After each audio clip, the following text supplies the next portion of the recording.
เป็นได้ดีใจบ่ชาวบ้านเฮาดีใจ ดีใจและได้ซ้ำนี่เพิ่นว่าทุกคนโอ้ดินบล็อกนี่เนาะเพิ่นมาส่งหมดแล้วใช้วงที่เพิ่นส่งมายังบ่ทันได้จ่ายเงินฮะอยู่เฮือนช่องวงโอ้นี่ดินบล็อกทุกคนนี่เท่าไรดินบล็อกเฮาในทั้งหมดนี่2,000บ่1,500ได้เนาะกระแตกแล้วบ่นี่ฮะโอ้ทุกคน นั่งลูก ลุเลยนะกล้องนี่ ยังไงก็ไม่ได้ยังไงอันนั้นได้เครื่องเชียงได้ โอ้ทุกคน แตกแล้วนะ กล่องนี่แหละเงาชูเบิ้งนี่ เพื่อเพื่อ อันนี้ กล้องห้ามีอันเดียวนี่บ่กล้อง อันเดียวนี่แล้ว โอ้คัดแตกไอ้เบิ้งนี่จะตีบ่ไหลนะทุกคน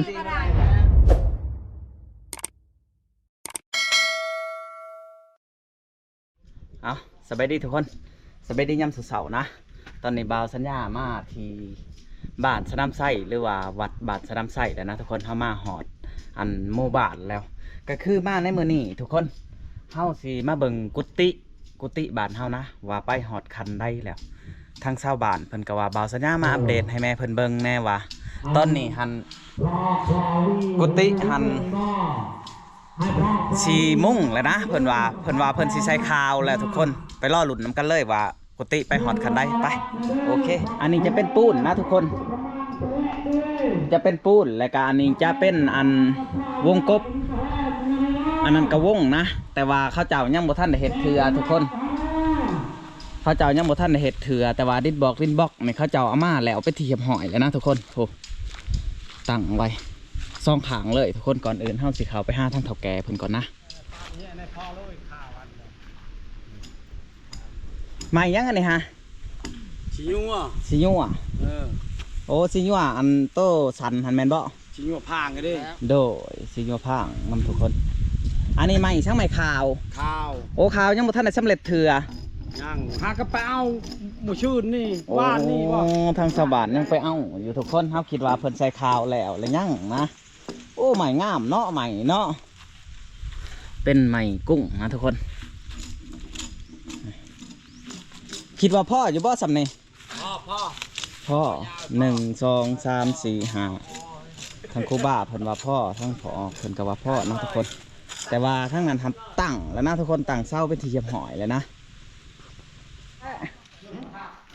อีหยังอันนี้วายบ่อันนี้วายทุกคนเฮาสีไปให้แม่เพิ่นจากอิตาลีอันนี้ก็แมนเลยในกระสอบนี่เฮ็ดบดแน่เฮ็ดบดแหงแล้วก็วายเนี่ยทุกคนอยู่เฮือนเนี่ยก็ไล่เติบนะโอ้เขาเป็นคณะลงอยู่เฮือนเสียลงมาทีมั้งโดยบ่คอยบ่ให้เอาลงคอยให้ไว้อยู่รถเลยนี่ทุกคนชาวบ้านเพิ่นขุดมาพูลาโทนี่ก็ถือว่าลายนะทุกคนเพราะว่ามันลายคนขุดนะเบิ่งสิแกะเบิ่งสิแกะเบิ่งดูสิมีลายทำได้อยู่ทั้งแม่เพิ่นจากอิตาลีจะได้กินแหละนะทุกคนเพราะว่าเพิ่นเดินทางมาเมืองลาวก็10 ไปวันแล้วนะโอ้เฮ็ดบดแหงนี่เป็นวายทุกคนนี่อ๋อให้เพิ่นไปปอกเอาเองเนาะคันว่าเฮาปอกออกลายนี่มันเหี่ยวต้องเหี่ยวทุกคนปอกซ้ำนี่ปอกซ้ำนี่เอาซ้ำนี่กับปันได้แหละซ้ำนี่กับลายแล้วโอ้ยลายเติบแล้วนี่เป็นปอกบดเห็ดบดแห้งนะแกงเสวายแล้วก็ใส่ซีนแน่ทุกคนใส่กระดูกหมูเพิ่นแกงใส่จังหน่อยโอ้ยแสบนะเอามัดไว้ให้เพิ่นบานนี่โอ้งามเนาะบานนี่เนาะดีดบรรทัดบ่นี่ฮะสร้างใหม่นะทุกคนนี่สร้างเก่าขึ้นถึงบ่ช่วงนั้นเคยทางใหม่อยู่ได้เถื่อหนึ่งได้ช่วงแต่ต้นยังเป็นวัยรุ่นขึ้นใหม่ก็ว่าแมนเคยทางให้พอเข้าอันเมื่อกี้ได้เพิ่นจ้างเง่าสำนีแล้วทุกคนได้เงินเพิ่น40,000 กีบตะกี้ก็ถือว่าไล่เติบละ40,000 กีบเนาะตะกี้ทุกคนก็ยังจืออยู่นะบ่เห็นหุ่งสั่งได้หามันบ่เห็นหุ่งได้หาเป็นน้ำมันโคตรดึงมาเยอะแล้วเลยหมวกดึงมาเลยโอ้ทั้งง่าเพิ่นก็จับสวยบ่นะฮะเพิ่นพาวอย่างไห้มันแล้วไว้ทุกคนเพิ่นเล่งนะดีทั้งชาวบ้านก็มา ประมาณนี้แหล้วนะทุกคนผู้ยังบ่ทันได้มากก็มีเพราะว่าอันมันเป็นบ้านบ่ใหญ่บ้านเฮานะ เป็นบอกนะเอาหมูกรอบเมียชาตัวน้อยเอ็นเลยเราเนาะเนี่ยตัวน้อยชาเนาะเถอะดิ อันนี้ไปแผ่เอาบ่หรือว่าใหม่เองแบบใด แพง แผ่ใหม่บ้านได้นี่ ไม่ในบ้านเลยนะ ไม่ อ๋อ นี่แหละ แผ่ใหม่ในบ้านนี่ เนาะบ้าน โดยไปเบิ่งอันนั้นว่าไปฮอดคันได้แหละ ไป อยากให้ FC ได้เบิ่งนํกันนะทุกคนเบิ่งนํกันแจ้งๆเลย อันนี้เอาขึ้นไปที่ยำหอยแล้วใช้น้ำแล้วบ่นี่ฮะ ใช้น้ำเลย อ๋อทอแป๊บนี่ไปฮอดใช้แหน่นี่หั่นทัวร์บ่เดินวัด บ่อทั่ว บ่ทัวร์ ยังบ่ทั่ว บ่ทัวร์นะทุกคน วัดบ้านสนามไส้หรือว่าบ้านดงขะยุ่งทุกคนก็ตั้งไปที่ยำหอยแล้วนะมาสัญญามาเห็นสำนึกโอ้ยดีอกดีใจเลยทุกคนขึ้นแล้ววาดในเนาะกุฏิบ้านเฮาเนาะไปได้ดีใจบ่ชาวบ้านเฮา ดีใจมันก็ดีใจ ดีใจและได้สำนี่เพิ่นว่าทุกคนโอ้ดินบล็อกนี่เนาะเพิ่นมาส่งหมดแล้วสายวงที่เพิ่นส่งมายังบ่ทันได้จ่ายเงินฮะ อยู่เพื่อน อยู่เพื่อน ช่องวง โอ้นี่ดินบล็อกทุกคนนี่เท่าไรดินบล็อกเท่าในทั้งหมดนี่2,000บ่1,500ได้เนาะ1,500ก่อนนี่ทุกคนพุ่นนี่ประมาณนี้แหละทุกคนวัดเพิ่นเฮ็ดขึ้นมาแล้วโอ้งามอันนี้ทุกคนบานนี่แจ่มเลยนะตอนที่บ่ท่านได้เฮ็ดนะกับเฮ็ดแล้วทุกคนบาวสัญญาคิดบ่คือกันเลยนะบ่คือกันกับแบบบาวสัญญาเลยนะแบบนี้ก็งามคือกันนะเฮาคิดว่าเพิ่นสิมุ่งแบบใหม่บัดมาเฮ็ดเลยใช้คันไดได้ทางใดคันไดบัดนี่โอ้คันไดทางคางพี่อ๋อโดยขึ้นมาแบบนี้เลยบ่ขึ้นมาแบบนี้เลยนะคันไดทุกคนแสดงว่าสังกะสีนี่บ่เจ้ายังไล่ให้คอยบ่ได้ได้นี่แม่นบ่ ยัง ใส่แล้ว สังกะสีนี่คือว่ายังสิปาดข่าวมันแล้วก็สิใส่แล้วจังสิ อ๋อ สิไล่ โดย ใส่แล้วมันอยู่แถวนึงมันมีอยู่ตะแคร้นหั่นนะแล้วก็ทางก้อยนี่ก็ยังทำไข่เซานี่เพราะว่าจะเฮ็ดให้มันแล้วเท่านั้นก่อน อันนี้เป็นใส่เช้านี่เฮาต้องบ่ว่าสิใส่ใหม่อันนี้เลย ไม่ได้ รถเดียวนี่บ่ว่าติ บ่แล้วมันต้องมีก้อยอยู่แล้ว โอ้ยังสิได้ตัดเนาะ เศร้าเนี่ยยังชามเศร้า โดยค่อยคิดว่า3เช้านี่สิใส่ตัวนี้เลยบ่เนาะ ต่อ มันก็บ่คือแล้ว บ่คือเอาสู้ๆได้สำนี้ก็ถือว่าดีอกดีใจแล้วนะทุกคน แต่ว่าทั้งครูบ้าเพื่อนว่าสิได้ก็สิเอาอันนั้นวงกบช่องวงหั่นเพราะว่าเพิ่นให้เจาะช่วมถ่ายอยู่นี่แหละเพิ่นสิเฮ็ดห้องน้ำครับ โดยได้แบบได้ก็ได้ ตัวนี้ฮะ ได้ทุกคน เพราะว่าเฮาเฮ็ดกุฏินี่มันต้องมีห้องน้ำอยู่แล้วเพิ่น เห็ดกับก็ดีคือกันปวดถอกปวดทายไว้เห็ดใกล้นี่เพื่อสิยางหอดนะทุกคนก้าวแบบนี้ก็ดีคือกันทางได้เพิ่นว่าสิใช้ประตูเพิ่นคิดในใจเพิ่น ใช่ฮันแล้ว เพิ่นว่าสิใช้ห้องเพิ่นเองก็ได้ห้องเพิ่นสิอยู่ทางนี้ โอ้ สิใช้ตัวนี้ โดย เพราะว่าเวลาช่วมถ่ายเพื่อนนี่ช่วมถ่ายโดยเฉพาะของเพิ่นนะ โอ้และส่วนหนึ่งได้สันส่วนหนึ่งเปิด บ่แล้วมีแต่ช่วมเดียวนี่แหละ เฮาคิดว่าอยากใส่ช่องสวม เพราะว่าจ้วหน่อยนี่เด้ เจ้าน้อยนี่ เอาแบบนี้ทางคูบ้าในมานี่อันหนึ่งนี่หรือว่าเห็ดแบบนี้ก็ได้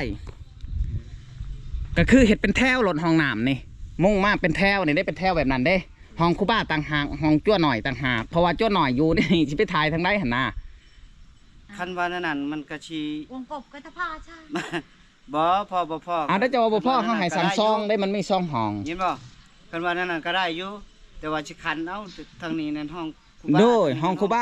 บ้านี่เพิ่น เนาะ มีแต่เพิ่นเลย ไม่ยาก ทางนั้นจ้วหน่อย อืม จ้วหน่อยสิแลนไปพุ่นนี่บ่ได้นะมันใกล้ ได้ มันใกล้ทุกคนนั่นแหละ เพราะว่าเฮาขาดว่างไว้ว่าซ่องห้องน้ำเฮ็ดห้องหนึงบ่ได้ห้องหนึง ได้เฮ็ดช่องก็ได้ เฮ็ดซองเอาเฮ็ดซอง และห้องน้ำนี่ เนาะห้องเชื่อมมันก็บ่ได้เข้าทางหันแล้วมันก็อยู่พี่อีกได้มันเข้าประตูทางนี้อีกได้ โดยแต่ทายลงบนเดียว แต่ว่าทายหมดเดียวทอเดียวหั่นแล้ว โดยบ่เจ้าสิกอบ่หรือว่าบ่เจ้าสิใส่ทอใส่ทอเอ้า ใส่ทอได้ใส่ทอได้ ทอนี่คอยยังให้ใช้สิลายๆนี่ได้ทอในวัดนี่จักทอบ่เจ้าสิใช้นี่ไล่ล่องมึงเนาะ โอ้ คันว่าสิใช้ทอละสีนี่8นี่มันสิขุดอันนี้ลงบ่ได้มันเพราะมันหินได้ เพราะว่า หรือว่าสิเลียนเอาบ่ เลียนมันตื่นไหนมันสิมีกลิ่นไหน นั่น มันไม่กลิ่น เขาตาให้ปีแสงอันนั้นเลย มาไปได้พอแบบบ่เจ้าคิดลองมึงดู ค่อยอ่านว่าหินด้านนี่ค่อยยังอุกหินด้านเขาว่าสิเลียนเอานี่ในละช่องทอหันก็สิกินมันเป็น เอาแบบนี้ทอเขาเจ้ายังบ่ทันได้มาส่งหรอวะ มา บ่แล้ว หรือว่าเขาจะเอาเป็นดินบล็อกก่อเอาบ่ นั่นก็ได้บ่เฮ้ยบ่ ได้ วางลงได้ยินได้ไม่รู้ก็ได้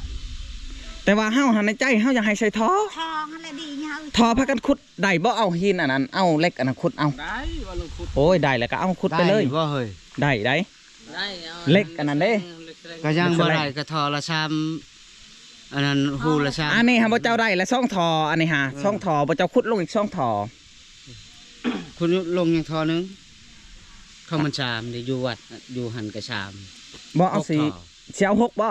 หก เอาหกก็แล้วแต่เพราะว่าอยู่พุ่นก็มีแหละ อืม แล้วแต่สะดวก ทอ นั่นแหละคันว่ามันตื่นแล้วมันสิมีกลิ่นได้พอซอน ตัวใหญ่อันนึงนะฮะแล้วก็ทอตัวนั้นมันหน่อ ทอมานำคือเตื้อแกบ เออ มานำใกล้ผือ เออ นั่นแหละขุดลงก็ได้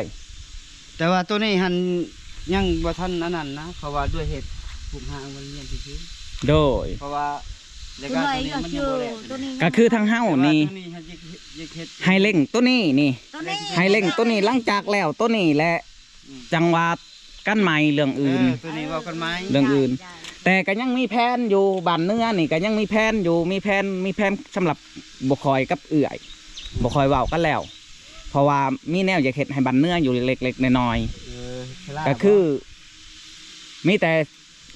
คันว่าใหม่เขามีหันไม่แต่สิซื้อแต่เครื่องมุ่งสลาให้เขา คิดว่าแนวนั้นแต่เฮายังบ่ทันได้ไปกายกล้องให้เขาให้เฮาเฮ็ดเฮาแล้วก่อนจังเฮาไปเว้ามักกันใหม่ เพราะว่าเฮาสิใช้แต่สังกะสีมันก็สิบ่แพงนะบ้านเนื้อนี่อยากเฮ็ดสลาให้เขานะ อืม คิดว่า ก็ได้ อย่างน้อยก็พ่อได้ครูบ้าได้ไปพักเศร้านะหันบ้านนี้ทั้งเฮ้านี่บอนเทือนคั่วก็ยังบ่มีเถื่อนะ ยัง ยังบ่มีทุกคนนี่ทางชาวบ้านก็ลงมาหลายทุกคนเลย เงื่อนคู่นี่มันเช้ามันมีแล้วเพิ่นว่า เช้ามีแล้วเนาะแต่ว่าเฮ้างกประมาณเฮ้ายังบ่พอเฮ้าต้องเฮ็ดต้นนี้ก่อนจังเฮ้าสิได้ลายใหม่ทุกคนเลยเทือนคั่วนะแต่ผู้ใดอยากสิสวยมากก็แล้วแต่เนาะทุกคนผู้ใดมีใจจิตใจใจศรัทธาเพิ่นว่าอยากประกอบส่วนเล็กๆน้อยๆก็ติดต่อมาได้ทุกคนทางบ่าวสัญญาคือเก่าเนาะบ่าวสัญญาถึงว่าเฮาจะเดินป่าเฮาก็มาใส่บุญได้นะทุกคนได้มันอยู่ที่ใจเฮามันอยู่ที่ใจเฮาว่าเฮาสิทำบุญแบบใดทุกคน แต่บ่าวสัญญานี่เป็นหยังจังว่าบ่ไปใส่บุญบ่าวสัญญาเลือกภายวัดดีกว่านะทุกคน เพราะว่าเฮามาภายวัดนี่เขาเจ้าจะบ่ได้เที่ยงกันจะบ่ได้ยุ่งบ่ได้ปวดสมองคือไปทางใส่บุญแบบอื่นทุกคนอันนั้นเฮาผิดของตองเที่ยงกันอีกโอ้ยทุกคนเลยใช้รถเข็นเท่าใดและรถเข็นโอ้ได้บุล่องพ่อบ่ยังบ่พ่อเงินหมดก่อนตะปูได้สั่นตะปูได้คือบ่เห็นตอกจักดอก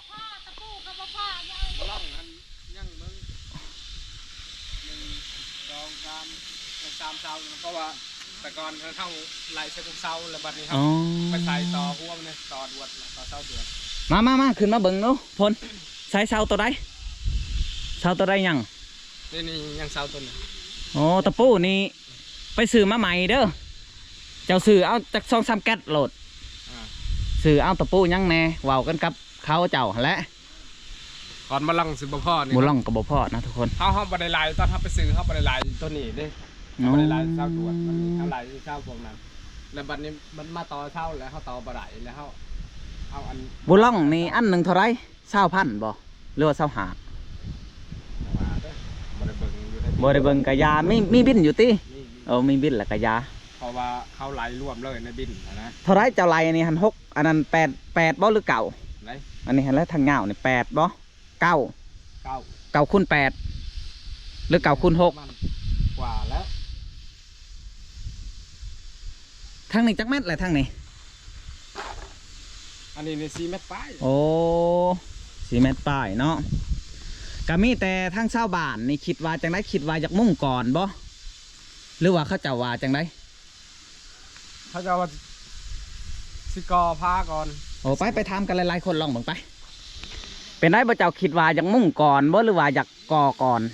ในใจ มุ่งก่อนแล้ว มุ่งก่อนบ่ลุง โอ้จังหม แม่นจังห่มคันมุ่งก่อนเลยเฮ็ดแบบนี้บ่เจ้าสิใช้ข่าวนี่คิดว่าจักมือแล้ว ก็มือเดียว เดียวกันแล้ว มือเดียวก็แล้วข่าวมันจะเป็นยังไง จะปาดแล้ว อันเดี ปาด ยว ปาดแล้วใหม่ กบอยู่บ่ เรียบร้อยก็ อ๋อโดยนั่นแหละบ่เจ้าแทกแมทและแทกคักๆเด้อเพราะว่าโลสิ่งนี่เขาตัดและเฮาสิไปส่งคืนบ่ได้ได้บ่แม่นชักกะซี่ได้ว่า8ฟุตนี่เฮาบ่พอเฮาไปเปลี่ยนเอา9ฟุต อันนี้เขาตัดให้แล้วเราได้ เบื้องหนึ่งเท่านั้นแล้วก็เบื้องนั้นหัวจักรโลดแทกเบื้องนี้ โด กระแทกสิยั่วแล้ว และคอยสิไปทำหานเขาเองหรือว่าพระเจ้าทำก็ได้เอาซองราคามาให้คอยราคาของแท้สุดกับก้างเท่านั้นคอยเอาซองราคาคอยจะพูดว่า ถามแล้วนะกระเทินว่าหญ้าไปแล้วก็ เป็นไป ถา ได้ ม ก็พอจะให้ทำขับรถ รา ขับรถ คา มีเวลา เรื่อง ขับ ราร ถอา คา มาให้ได้ก็พอจะให้อาม่าให้อยู่แล้ว บ่อาม่าบ่ได้ตอนนี้ในใจอยากให้อาม่ามื้อนี้ก็ได้เฮาก็เฮ็ดได้คือโตคือกัน แต่ว่าบ่โตบ่ได้แทกนี่บ่โตเฮ็ดบ่ได้ได้ แต่ว่าให้ตามราคา เอาพื้นมาคันนั้นแล้วฮันนายา โดยนั่นแหละ คัน คอย นั้นแล้วข้อแพ้คุณให้ดีกว่า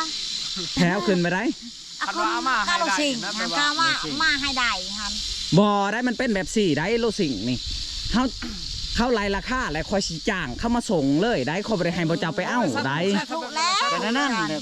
ไผสิให้บ่เจ้าไปเอาโอ้ทางชาวบ้านคิดว่าสิได้ไปเอาเองนะทุกคนนั่นแหละเพิ่นว่าแพ้แน่ ถูกแล้วโอ้ย โอ้ย เพิ่นมาส่งฮอดบ้านเฮาเลย คันตะปูเนี่ยบ่เอาเด้อมาอันนั้นน็อต คอยว่าจะเอาเกี่ยวให้บ่เจ้าเอาบ่ บ่เอาตัวนั้นทำสลายมันจะเชียมันจะ เกี่ยวนี่มันบ่หัวได้เกี่ยว บ่หัว ตะปูหัว ตะปูนี่อีกตามผู้ตอก ตะปูนี่หนึ่งบ้านเฮาบ่ได้เป็นช้างบ่แม่นว่าเว้าเด้อ เนาะ และเขาตอกพิษและมันวุ่มแล้วจะสิเอาช่างไปจอดบ้านนี่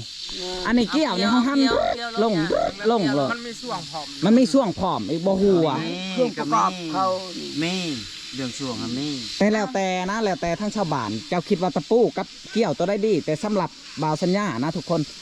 ตายแน่ แต่ว่า เกี่ยวพุ่นดีกว่า แม่เกี่ยวแล้ว คอยมุ่งแล้วเพื่อนคอยมุ่งแล้วตะวิดนี่บ่หัว เกี่ยวได้ เกี่ยวนี่ตะวิดบ่หัวมันหลายปีมา ตะปูเวิงได้เขาตอกพอซ้อนขิดขัก ตะปู ได้ นี่เขาตอกนี่ตะปู บ้านนี้พอพ้นก็คืนพอแว่ก็คืนแม่นบ่ลุงขมันก็คืนเปียบอันนี้แม่เต็มก็คืน เรื่องมุ่งนี่มันแม่น บ้านนี้ผู้หนึงตอกดีผู้หนึงตอกเวิงแล้วได้เฮ้ยหน่อยหนึงแล้วสิเฮ็ดจังไดวะ ลาลาแหละมันนี่ อันนี้เฮายิ่งลงหนุด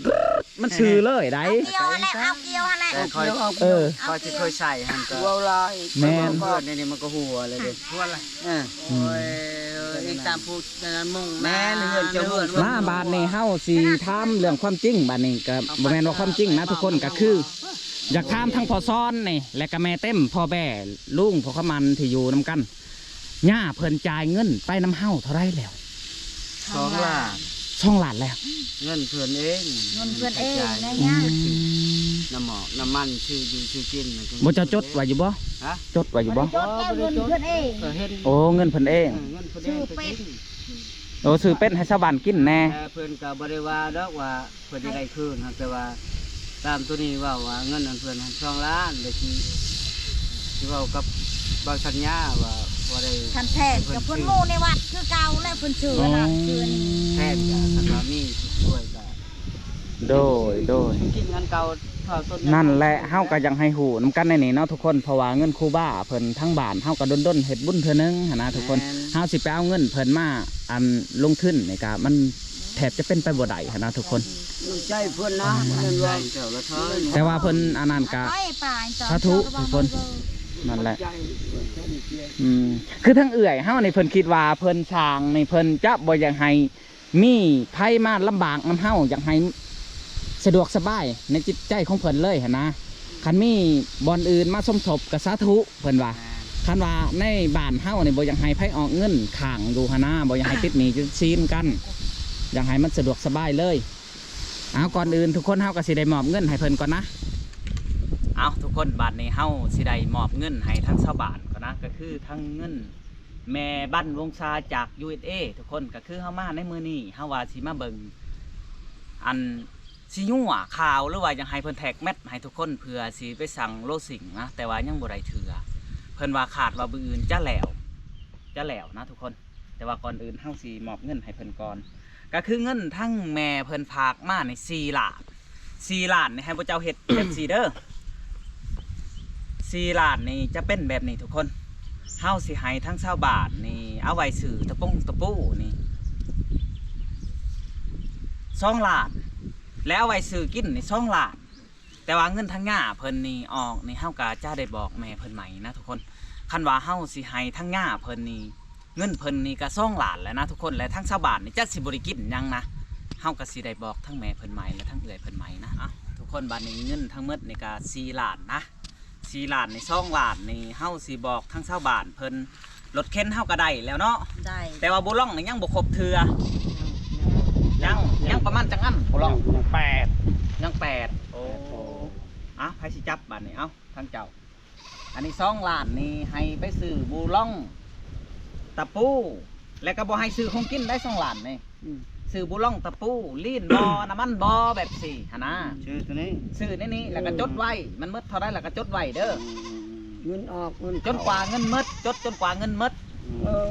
และตัวนี้นี่จะให้บ่เจ้าซื้อของกินเวลาเมื่อยซื้อเป็ดบ่ซื้อไก่บ่หรือว่าซื้อป้าน้ำเป๊ปซี่ก็ได้เป๊ปซี่มาให้เขากินเพราะว่าเขาเมื่อยหั้นนะบ่ว่าแต่ไผนะทุกคนเพราะว่าเฮามาเฮ็ดเวียกร่วมนี่เฮาก็เมื่อยแล้วก็ไผก็สละนะทุกคนสละก็คือเฮาจะบ่ได้หยังนะเฮาได้มาช่วยวัดก็ซ้ำนี่ก็ชาวบ้านอันสวยกันซ้ำนี่ก็ถือว่าบ่หลายนะทุกคนแล้วก็เฮาก็ขอบมุกขอบใจทั้งชาวบ้านที่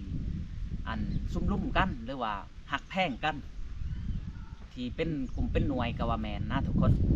ก่อนอื่นเงินต้นนี่ให้บ่เจ้าซื้ออยู่ซื้อกินก็ให้บ่เจ้าจดไว้ ช่องล้าน ด้วยอันนี้ก็2 ล้านคือกันลุงซื้อหยังก็จดไว้คอยจะฮู้ว่าเงินมันหมดหรือยังหั่นนะคอยอยากต้องการจะเบิ่งตัวเลขซื่อๆนะทุกคน เจิงโจไม่นานนู้น ทางใดอันนี้ ไม่นาน พอไม่เต็มก็ได้ โดยให้จื้อเด้ออันนี้ครับไปซื้อบุล่องตะปูนี่ตะปูยังบ่พอนี่บ่เจ้าบอกหลังจากซื้อตะปูแล้วบ่เจ้าตอกเรียบร้อยแล้วให้บ่เจ้าแท็กเม็ดมาแล้วส่งมาให้คอยก็ได้ เข้าใจก็คือสิฮู้แต่ว่าเขียนว่าเท่านั้นมันยาวล่วงสั้นแล้วคอยก็สิไปสั่งเองก็ได้บ่สัญญาสั่งเองก็ได้นะทุกคน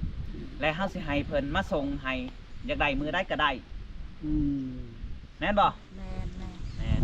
นทุกคนก่อนอื่นเฮาก็สิขอบมกขอบใจทั้งแม่บ้านวงซาจาก USA คนเอ้ยที่สนับสนุนและก็เพิ่นช่วยเหลือเขาทั้งวัดบ้านดงขยุงก็คือทั้งกุฏินี่ทุกคนแบบยังบ่มีอันเจ้าของศรัทธาทั้งได้เขามานะคือแม่บ้านคนเดียวเลยนะนี่จังได้ขอบมกขอบใจทั้งแม่เพิ่นก่อนอื่นนกมือขึ้นลุงสิอวยใส่ให้พรให้แม่บ้านวงซาเพิ่นก่อนสาธุเด้อแม่บ้านเด้อปรารถนาสิ่งใดขอให้ได้สิ่งนั้นสมดังมโนรสให้ปรากฏในเมืองคนอย่าถูกจนดอกเงินใส่แพ้สบายหรือสอยเน้นพ่อยหอยสั่งเด้อแม่เด้อมโนในใจหวังอยากได้ยังก็ให้ได้ดังล้นอย่าจนให้ผู้สู่แนวปรารถนาเอาแก้วมากสิ่งพุนนิพานอยากได้ยานกิโล4 โลกุตละ9คิดอยากเอาดวงแก้วสัพพัญญูให้ได้ง่ายเด้อแม่บ้านเด้อให้ได้เงินได้ลายย่ำจะจับจ่ายใส่กำไรนั่นแห่งมีสาธุทุกคนก่อนอื่นบ่าวสัญญาก็สิได้หาอัปเดตอันอื่นก่อนนะอยากให้ FC เข้าใจนำกันคันว่าทานได้ที่อยากช่วยเหลืออยากสมทบเข้ามาทางบ้านดงขยุงติดต่อหาบ่าวสัญญาได้ทุกคนเฮาก็จะมอบให้ทุกบาททุกสตางค์เลยนะก่อนอื่นไปรับสมนำกันเลยใช้มีรายการบ่หลังโยกนะพี่ เบิ่งนี่ บ่แม่นตัวนี้ บินยังอันนี้ บินเครื่องอุปกรณ์เงินที่ผ่าน ตัวนี้แหละ วงกบนี่แม่นแหละนี่วงกบนี่ยามันแล้วก็แล้วไปแล้วก็แล้วไปนี่ทั้งชาวบ้านว่ามุ่งก่อนจังกอหรือกอก่อนจะมุ่งก่อนจังกอนะทุกคนนี่วงที่มาใหม่ได้สั่นอยู่ทั้งเพื่อน ทางเอิ้นพระเฒ่าช้อน โอ้บ่เป็นยังโอ้งามนะทุกคนวงนี่งามเด้อนี่แจ่มเลยนะโอ้ทั้งชาวบ้านก่อนก็เลยทุกคนนี่หนาวหลายบาทนี่เนาะแล้วก็เริ่มมื้อนี้ ยังอันนี้ก้อนกระแตกแล้วบ่นี่ฮะโอ้ ทุกคน นั่งลูก ลุเลยนะกล้องนี่ ยังได้กล้องใหม่ได้ยังได้อันนั้นได้เครื่องเชียงได้ โอ้ทุกคน แตกแล้วนะ ก็นี่แหละเงาชูเบิ้งนี่ เพื่อไปโอดบัว อันนี้ กล้องห้ามีอันเดียวนี่บ่กล้อง อันเดียวนี่แล้ว โอ้คัดแตกไอ้เบิ่งนี่จะตีบ่ไหลนะทุกคนเขาคายอยู่บ่นางควายนี่ โอ้ลายที่เขาบ่คายฮะแหละจักบ่ได้ มันลายแต่เขาบ่คายเนาะ เขาแลกเขาจะเอานี่ ทุกคนกล้องก็ขาดแล้วนะอันนี้คือกล้องอันนี้เฮามาเฮาได้มานี่จากวัดบ้านได้อันนี้ เฮ็ดเอง เฮ็ดเองเนาะ ยัง ย่า บ่เฮ็ เป็ ด นย่าปู่นาวัน อันนี้ชาติที่บาวสัญญาคิดจือนี่แต่เฮายังหน่อยๆพ่อแม่นบ่ บ่ บ่ เฮ็ดบางแรงนะ โอ้วังแล้วนี่ ประมาณ5 ปี บ่แม่นบ่กล้องช่วงที่คอยบวชตะกี้ พูดเด้อ พูดเด้อพูดกองไปตาดมาจาก โอ้ปลูกต้นไม้หั่น อันเด้อ ปลูกต้นไม้แล้วเนาะ มาจากเพี้ยนนะ อ้าวสู้ๆเด้อบ้านเฮาเด้อสู้ๆทุกคนเอ้ย ตลาดนายเว้ย มันเป็นได้อีกแล้วนี่ฮะ เป็นเองมัน ฐานบ่ ถามกินครั้งเดียว ฐานกินครั้งเดียว ข้างนึง เบิ่งมันก่อนครั้งนึงยัง โซนี่ก็ได้ ครั้งนึงยังลายครั้งนึง เอ้ยข้างนึงหมด บ่ได้ซื้อมาบ่ฐานฮะ ทานแล้วมียังบ่ได้ซื้อมามีบ่ โด บ่ไหนมัน400กว่าบาทพุ่น บ้านเฮาซื้อ400กว่าบาทนี่จักมื้อจักเม็ดแล้วบ่ใหม่นี่ ก็แล้ว อ่ะก็ซื้อรถละ400 เชื่อมเชื่อมทำไมไม่ลงวน ซื้อรถ วน ว้าโทเมืองส้นพุ่นจากนี่ไปหาเมืองส้นทุกคนมันบ่แม่นไกลๆนะนี่ บาทใหม่มือนี้ แป๊บเดียวลงไป แป๊บเดียว บอลนี่ไปเอาให้เท่าแกไปเอาไปเบานำไม่ออกอันนี้ไปเอาดาบ โด พอยนี่อย่าว่าทานเฮาก็ชื่อว่าเมียนเลยทานอันนี้ทานดาบอันนี้พิชามันบ่คือ อ้าวบ่คือติ บอกเรามันบ่ได้คือหมู่เลยอันเนี้ย อืม อันยากกันยังว่า ดาบไพ่นี่ดาบโตบ่พล แม่น ทานมันหมด ไปแล้วแม่พ่อยังอยู่เลย พ่อ สิเที่ยงแล้วนะทุกคนตอนนี้ยังแป้งดาบอยู่เพิ่นแป้วดาบใหม่นะนำสบานทางเฮาก็สิได้กลับก่อนทุกคนเลยก็คือมาเห็นความสามัคคีของชาวบ้านดงขยุ่งหรือว่าบ้านสะลํไส้นี่ก็โอ้ยฮาดีอกดีใจนะทุกคนเลยอันนั้นก็ขึ้นสำนันแล้วเนาะก็ถือว่าโอเคนะทุกคนบ่าวสัญญามากกับบริดลตอนนั้นยังบ่ทันได้ก่อแต่ว่าตอนนี้เพิ่นก่อเพิ่นอันเทขอกเทข้านเอาเศร้าขึ้นเรียบร้อยเลยนะเอาทุกคนมาหอดสุดท้ายท้ายสุดเลยนะบ่าวสัญญาก็สิได้ปิดคลิปเพียงเท่านี้นะทุกคนจะได้ก็ขอบมกขอบใจทั้งแม่บ้านวงซาที่สนับสนุนหรือว่าช่วยเหลือทั้งกุฏิบ้านดงขยุ่งนะทุกคนผู้ใดอยากช่วยเหลือเล็กๆน้อยๆก็ติดต่อมาได้ทุกคนบ่าวสัญญาก็สิจดตามรายการเพื่อให้ความระลึกหรือว่าเพื่อให้เพิ่นจดแต้มหรือว่าผู้ใดแน่อยากสร้างหรือว่าอยากทำบุญในวัดนี้นะทุกคนเฮาก็สิจดตามรายการนะสำหรับคลิปนี้บ่าวสัญญาสิได้จบเพียงเท่านี้ผู้ใดเบิ่งคลิปนี้ก็ขอให้อายุมันขวัญยืนความเจ็บยาสุใดความไข้ยาสุนี้ปราศจากโรคภัยไข้เจ็บสำหรับคลิปนี้ขอกล่าวคำว่าสบายดีและสวัสดี